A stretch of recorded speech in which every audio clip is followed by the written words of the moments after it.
Welcome to the Career Changers Podcast, the podcast that bridges the gap between your passion for nursing and your dream job with Mainline Health. Whether you're a seasoned nurse looking for that perfect role or a new nurse eager to embark on your professional journey, our show is your compass in the world of nursing careers at Mainline Health. Hello and welcome to the Careers Changers podcast. I'm Abby Metzler, Talent Acquisition Partner with Mainline Health.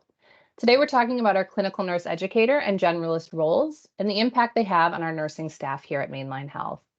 Our guests today are Gina, Lead Clinical Nurse Educator for Telemetry and Med-Surg, and Kimberly, Clinical Nurse Educator Generalist.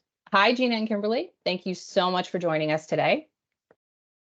Hi, Abby. Thanks for having us. You're Hi, welcome. Abby. Hey. All right, so before we get started into some questions, would you guys both share a little bit about your nursing career journey? My journey was one of nursing was a second degree for me. So after a very intense 11 months of learning nursing, we entered a nursing freeze at the time I graduated in 2009. So at first, like immediately hit with a little adversity there, but I found my first job at an acute rehab / nursing home where I worked for a little under 2 years. Some of that time overlapped with my next place of work, which is where I transitioned into Jefferson Hospital. And I was able to start on a Med-Surg telemetry unit. It was originally a Med-Surg unit, but became tele, so it was experiencing a lot of new with the staff that was already there. So they were very embracing. I stayed there for close to 6 years when a friend on the RRT team said, you should consider ICU. So then I transitioned to CVICU, just trying to stick with the heart, which was a really good choice for me. Stayed there for another over 5 years, and then went into the clinical pool, ICU float pool at the hospital. So that gave me an opportunity to float to different ICUs and step downs. And then I just wanted something a little bit different. And while looking for something close to home, but also something different, I ended up stumbling upon the CNE generalist role at Mainline. And I said, this looks like this might be for me. And as of September of last year, that's where I've been, and I've been enjoying the journey. So it's been pretty cool. Awesome, very cool. And Gina, how about yourself? Yeah, so I am hitting my 25-year anniversary with Mainline Health this year, which is kind of crazy. I always say time flies when you're having fun. I started here. I was a patient care technician for my last year of nursing school, and then I transitioned to a new graduate nurse at Bryn Mawr Hospital. This was pre-nurse residency program. I spent 20 years at Bryn Mawr. 10 of those, I believe, at the bedside, working various shifts, but all on one unit in telemetry. I started in telemetry. I remain in telemetry. I love working in telemetry nursing. And then from there, I took on various leadership positions at Bryn Mawr. And about 5 years ago, was feeling like I needed a bit of a change. So transferred here to Paoli. It's a little closer to my house, less of a commute, which was nice. And I actually went from leadership back to the bedside just for a little bit of a change, which was great. And I think that's the beauty of nursing, that you can always go back to the bedside. And ultimately ended in a educator position and the lead nurse educator position. Great.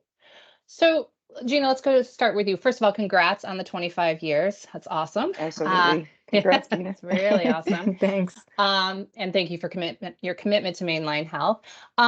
So, Gina, what inspired you to get into clinical education? Sure. So when I was working at the bedside, after a few years, I started precepting other newer nurses, and I really, really enjoyed that. I really, that really helped my confidence for sure. And I liked being the person that people came to for questions to help them problem solve or troubleshoot or, know who to ask or who to call. That felt really good. So from there, I wanted to explore education a little bit more. So I was able to become an ACLS instructor. So I taught ACLS once a month. That was a great way to get some teaching experience and to, really solidify some of my clinical skills as well in advanced cardiac life support. And then from there, a nurse educator position opened, and it just felt like the right time and the right fit and something that I was interested in. Awesome. And Kim, how about you? Well, as I mentioned, nursing was actually a second degree. So my first degree, ironically, was in public health education.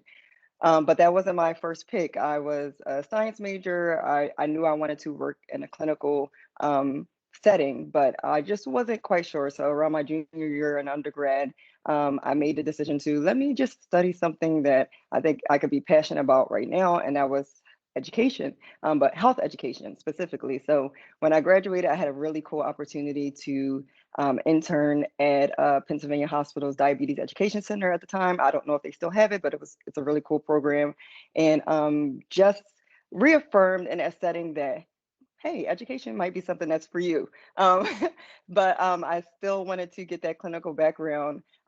So initially, when I graduated from my undergrad, I ended up working at the Philadelphia Health Department, where I got a chance to do education in public in Philadelphia high schools.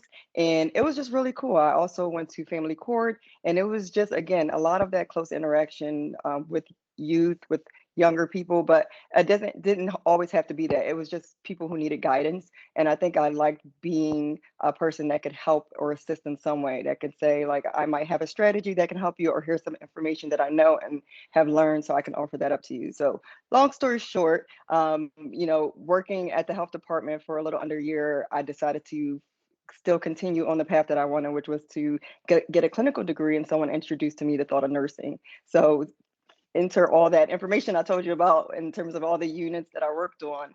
And I did a lot of precepting during that time too. And it just, like, I think similar to Gina, it felt really nice to, be that go-to person. But I think more so for me, I've always been someone that wanted to know a lot of things. And people often say, if you want to know things well, teach them. And so I just noticed that as precepting and teaching at the bedside, it just helped me to retain, but also allowed me to be a resource, which was really important to me, clearly, even when I worked in health education. So I think this role just stood out to me when I saw it. I never heard of an overnight educator. And so I was like, what is this? And as I read the description, I realized, like, I qualify for this and this is really cool. So I didn't know that I would get a call back, but I was really happy that I did. And here I am now, full circle, doing education and nursing formally. So that feels really nice. It's great. It's great. So, some of our listeners, I'm sure, have an idea about, what a clinical nurse educator, or maybe they know of staff development specialists, what that role does. But could you describe, like, your main responsibilities, like what day to day you're doing in this clinical capacity with the clinical staff? Kim, if you want to go ahead and start.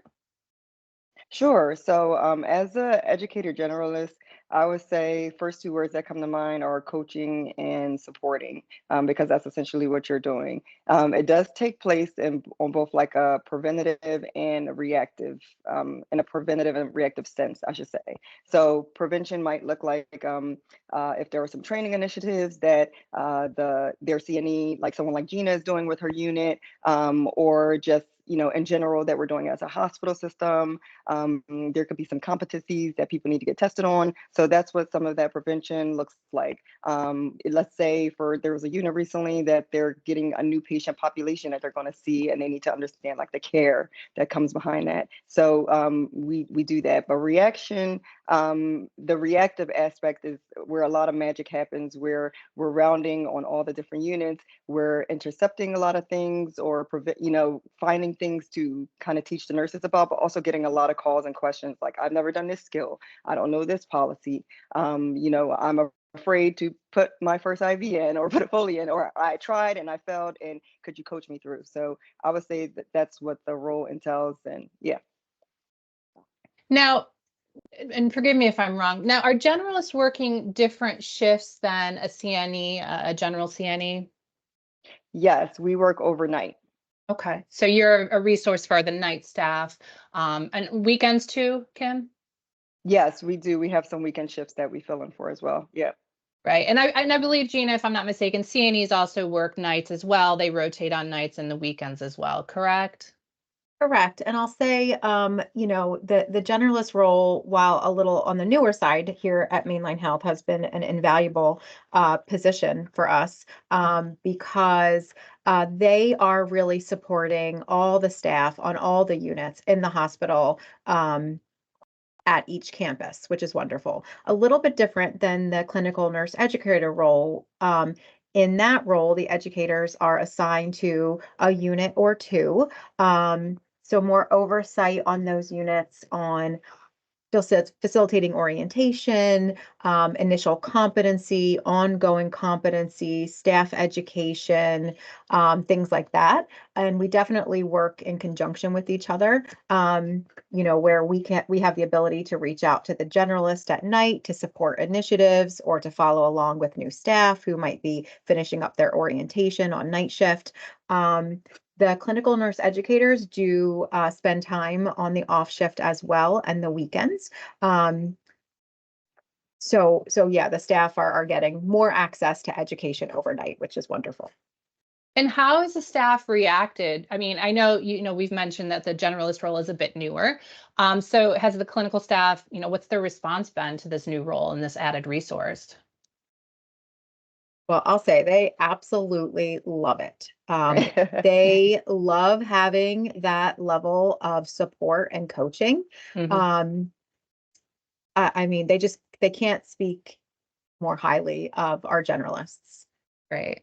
That's awesome. That must make you feel good, Yeah, Kim, right? Good to hear that. It does. We might It not does say that feel good. enough, Kim. It's No. so well received. Yeah. No, you do say that, and we appreciate it. I think I can say on behalf of all the generalists, we appreciate it. But I could definitely vouch for that, not just for myself, but like you said, it's a new role, but it's been in place for, I'd say, about a year and a half or two. I've only joined about like 6 months ago. So Mm-hmm. when I came into the role, just hearing the nurses rave about my counterpart who I work with, and they're like, "Oh, we love Mike, we love," and all the other campuses, and I completely understand why. So yeah, we've gotten a lot of great feedback. I think because it's off shift, but also because it's very bedside heavy. And again, we couldn't do what we do without the CNEs, who are very specialized on their units, and they know the needs and wants of their units. So thank you so much, and shout out to the CNEs like Gina and everyone else. But we've gotten a lot of great feedback, including like just even recently from Bernadette, the VP of patient services at Paoli, who was just sharing, like at graduation, some of the residents were just saying that they feel really supported. So that feels really good. Yeah. That's great. That's great to hear. Obviously you both have described how you're supporting the new nurses, current staff that's on the floors. But what about those new nurses that maybe are transitioning from like a setting outside of the hospital? And I'm not talking new grads, because they can't go through the residency if they have so much experience. But that nurse that's maybe coming from a subacute or long-term care that's looking to make that transition to the hospital environment. What are we offering to them, if anything more? I can take that one, Kim. Sure. Yeah. Yeah. So, like you said, we do have nurses that are coming from an outpatient facility or a long-term care facility, and that is a very different specialty than acute care where they're joining. So when we do tend to get nurses from those environments, we do give them a full orientation very similar to a new graduate nurse. We have many programs that we have in place to support nurses as they're transitioning into the hospital setting, and they work really well for new grads as well for those nurses coming from different specialties like long-term care. So we also use a standardized timeline, so to speak, of sort of what happens in each week through orientation. It's good to have some standardization and reduce variation as we're orienting, but it also allows for flexibility because we recognize that experienced nurses coming from long-term care, they're coming with a set of professional skills. So as we kind of adjust our guide and our week-to-week orientation, we can, progress a little more quickly than a new grad because they're bringing, a skill set with them and they have been acting as professional nurses. So while we do have some, standardization, there's lots of room for flexibility. That's great. And that's awesome. So, with that being said, obviously we have a diverse staff population, nobody learns the same. So how do you both address, individual learning needs and styles when delivering trainings or assisting a staff member, when we have such a diverse group of learners? Absolutely. I don't mind jumping in here. So we, as you said, different backgrounds, or maybe they came from long-term care, maybe they're new to the clinical setting, or just in general, just diverse in terms of their seniority and how long they've been practicing as a nurse. So as generalists, we try to do different things. So sometimes we do fun activities with the nurses, particularly overnight. You get a little sleepy, and we're always bribing with candy. But Nice, we nice. yeah, we might use yeah, that's a real good point that they always enjoy. So sometimes we use a lot of the uh, devices that we have on hand, whether it's like an IV arm or something that allows people to like tangibly and do hands-on experience with some of the practice dummies that we have. But we also just create like fun activities like boards, or we had a really cool wound care education where we placed a practice dummy on a stretcher and place like pictures of wounds on, so that just something to just kind of like make it a little bit more hands-on. We do use PowerPoints as well. We just find different ways to speak to different personalities. And I would also say, just within the generalist role, it Mhm. just kind of normalizes that aspect that there are diverse you're going to have different ways that you like to learn. So some people just like to call us, and we do make people comfortable by saying it's not just for the nurse residents, which we do work with them very closely, but Mhm. any nurse feel comfortable to call us. And so when they do, we make ourselves very available, and we check in on everybody too, because not everybody feels comfortable to reach out to you. And so we do get a lot of that one-on-one education as well. And sometimes it's group things, like if we find a patient that has something going on and the patient's agreeable or it's appropriate, we might bring a few staff in as we talk about chest tubes, or as we place an IV, or as we start some blood products. So it just a lot of different opportunities like that. Awesome. Very good. Um, obviously, besides being the trainers, the educators, I mean, do you guys play a role in mentoring and guiding these nurses who are maybe seeking to advance their careers or specialize in a certain area? Yeah, absolutely. We definitely promote certification when nurses are eligible to become certified in their specialty, and we often support nurses through that process. We Mhm. also have a clinical ladder program. That we support our nurses through, which is a great way to be recognized for leadership at the bedside. And then also some nurses are interested in other areas. So, as an example, one of my nurses in the past year was interested in learning more about our acute rehab facility. So I was able to put that nurse in contact with someone over at our acute rehab and set up a time for them to shadow another nurse in one of their units. So yes, we like our nurses to stay with us, but we also want them to continue to grow and develop, and very much are helpful where we can be. Right. So, why do you guys like working in clinical education? What is it about this space that you just love coming to your job every day? Well, I for one, I would say, especially as myself, like coming from a new an outside hospital system and just kind of re-experiencing that, it's vulnerability. So I think as a generalist, we see a lot of that overnight, a lot of that with nurse residents, and I think that's it's important to be a safe space for nurses, especially. Like when you're in school, everybody knows you're a student, but once you kind of put that uniform on, no one, there's nothing on your, badge or on your scrub top that's saying, be graceful. Have some grace. I've only been a nurse for, under a year, or, whatever the time frame is. So I think that, you're looked to naturally so, but to kind of have um, some knowledge or some expertise or some understanding that you may not have developed yet. That's something that comes with time. And I think that that's probably what I enjoy the most, just being able to be that safe space and say, hey, we're all learning,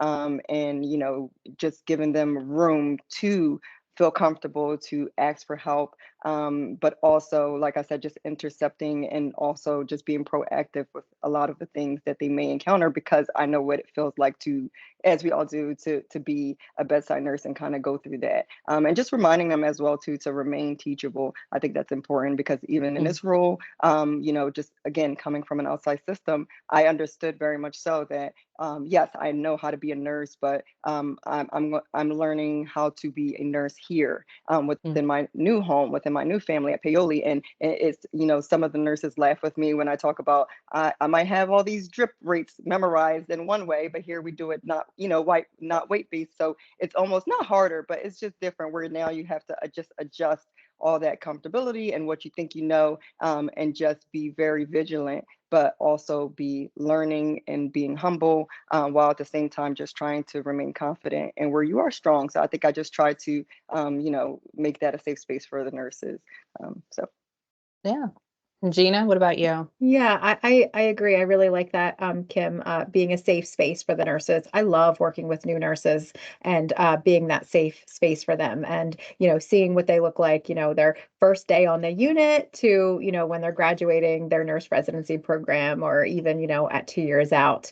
It's really one of my favorite things. I think you become the nurse, you get to the bedside, you finish orientation, and you just think I'm supposed to know everything. And I like to remind nurses that nobody knows everything. Right. But we need to know what your resources are and where you can find those answers. And I like when, I get to demonstrate that to a nurse and they're like, oh, okay. And they just feel so much better, right? So I really do, yes, enjoy being that safe space to help nurses continue to grow. And also, when it comes to this sort of role, every day is a little bit different. You never know what you're going to encounter. And Kim, I'm sure you feel the same way when you Absolutely. Yeah. walk onto the unit. And that's exciting too. Every day is, a little the same, but a little different. And it just keeps it exciting and fun and engaging. It keeps you on your I, toes, that's for sure, right? yeah, I would agree that there's a lot of stretching. Yeah, like it stretches you, and it's great because, like you said, it keeps you on your toes. You never know what you're going to encounter, and Yeah. it just forces you to keep learning, keep growing, and yeah, Mhm. keep being vigilant. Yeah, cool. Awesome. So part of what this podcast is about learning about different opportunities here at Mainline Health. So, what advice would you give someone who may possibly want to pursue a career in clinical education in a hospital setting? I think I would encourage them to, get to know their unit, get to know their hospital, and, maybe their clinical nurse educator. Mhm. There are so many opportunities to get involved in education. It might start small with precepting. We've got education committees that people can join, or unit council. There's a large education component that's usually attached with a unit council. We also have here at Mainline Health, we have many opportunities for bedside nurses who are working on their master's degree in nursing education to get involved in teaching some of our programs. So we can have bedside nurses who are in pursuit of their master's be bedside facilitators for our nurse residency program. We have a fundamentals course for our nurse residents where we could have bedside nurses be a part of that. We've got bedside nurses that teach in our orientation skills courses, as far as and as well as some of our specialty courses. So I think sometimes it's starting small, but it's finding that mentor or that support person who can help point you in the right direction, keeping your eyes and ears open, and trying to get involved in as many places as you can in regards to education. I think Great. that's a really great answer. What I hear Gina saying, what I was going to say is that, like, essentially be the thing before you are the thing. So, like, if that makes any sense, but just if you're a nurse right now, like, get to know like exactly what you're doing, feel comfortable with your policies, feel comfortable with your patient population, feel comfortable all that you're doing, and before you know it, like you probably don't even realize it, but you could teach to something like the back of your hand because you do it all the time. Mm. Now, there is definitely like a communication aspect that I think comes into play, and that's where I think all the things that Gina brought up are just yes, marvelous opportunities. And also just, at the bedside too.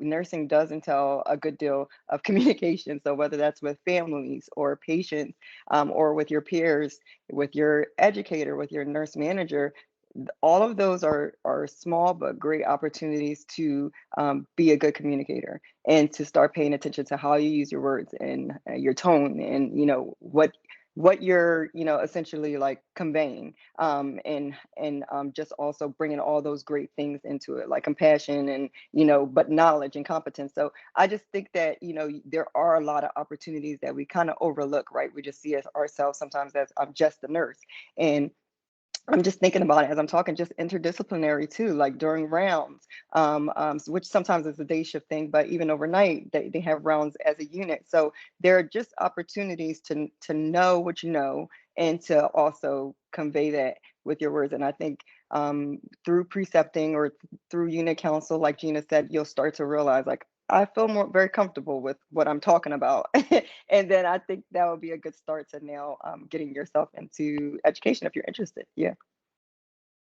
Well, awesome, guys. This has been, some great information. So my final question for you guys, obviously you are members of the Mainline Health organization. So, why do you like working for Mainline Health? I would say, even though we might all have our different reasons, like both Gina and I mentioned that it was close to home, and we were looking for like a new place to start working, but it was more than that. And I'm sure Gina would agree that I wanted to work at a place that prioritized patients and safety and their nurses. And I think Mainline Health does that at every turn that I look. So I like as well that I think I heard Jim Paradise say this one time, that it's a small hospital that does big things. And I would agree, just with all that, surprises that we encounter overnight. But there's definitely a lot of, between the trauma patients and everything, the acuity is high. There's a diverse group of patients. So you see a lot and you experience a lot. And that's a really cool place to work. Yeah, So, I agree, Gina? Kim. Yeah. And I think also, for me personally, for every place I have been in my life, Mainline Health has had something to offer me, whether that's a different shift or a weekend program that comes with benefits. My tuition reimbursement that helped me get my master's and helped me get my certification. Kind of everything that I've needed, Mainline Health has had for me over the years. They're really, it's wonderful. Not to mention the people, again, 20 Yeah. years at one facility and then almost 5 at another. I mean, Yeah. These people end up being like, your second family, which is wonderful. And I've had so many great mentors over my years here that have, I think, really helped me with opportunities that have been presented and, maybe pushed me when I wasn't feeling confident in myself. So that's been really wonderful as well. Well, I can't think of a better place to end this podcast. So I want to thank you both so much for joining me today and offering up such great information. And thank you all for tuning into this episode. We hope you gained valuable insights and enjoyed the conversation as much as we did. Thank you. Thank you. You have been listening to the Career Changers podcast. Moderators include Nicolette Biscani, Abigail Metzler, Tracy Peterson, Cheryl Moldy, and Connie Samulevich. Music is by CapCut. Our executive producer is Christina Archer. Our technical support is Paul Fort. Thank you for listening. We hope you join us for our next Career Changers podcast.